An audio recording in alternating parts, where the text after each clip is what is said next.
Hello అండి. Welcome to my channel Padmini cook book.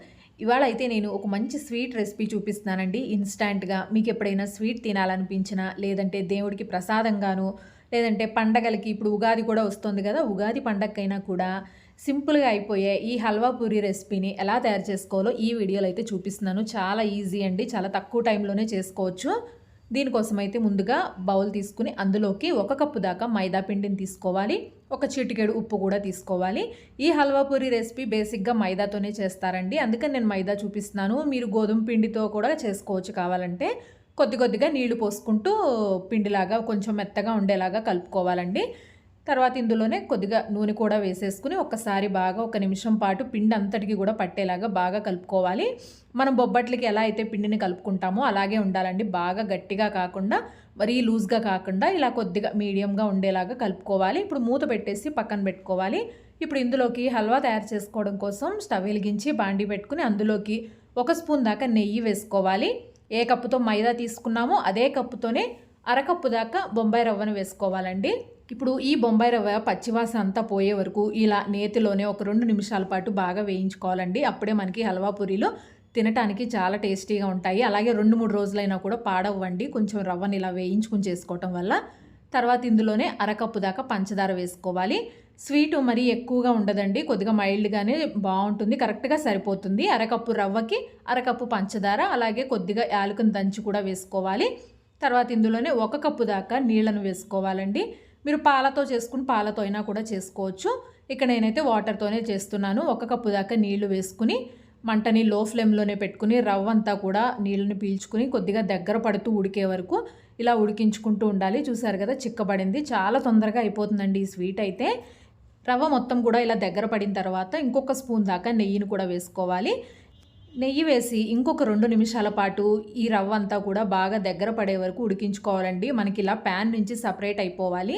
చూసారు కదా ఇలా మనకి ప్యాన్‌కి ఎక్కడా కూడా అంటుకోకుండా ఇలా ప్యాన్ నుంచి సపరేట్ అయిపోతే కనుక మనకి హల్వా అనేది రెడీ అయిపోయినట్టేనండి.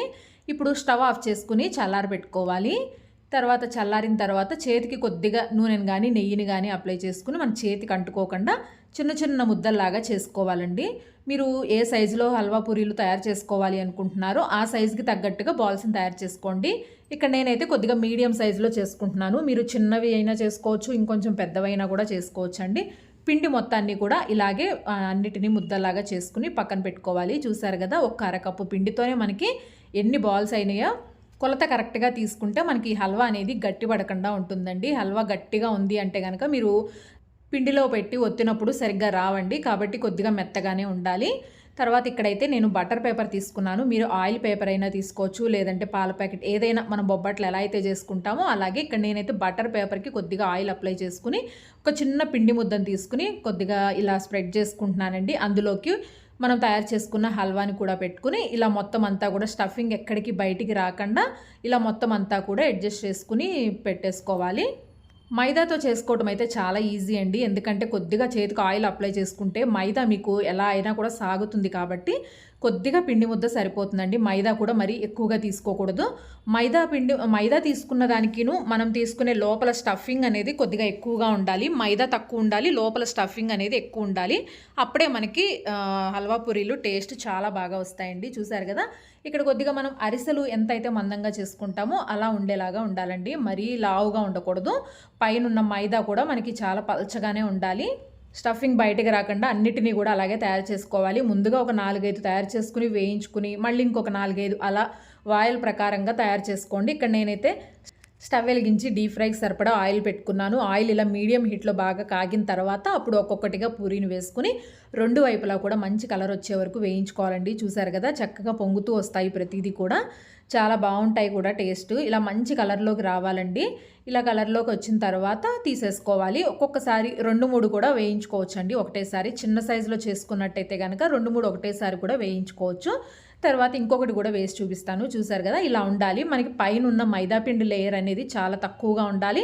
అలాగే లోపల స్టఫింగ్ అనేది ఎక్కువగా ఉండాలండి. అప్పుడే మనకి బాగుంటాయి.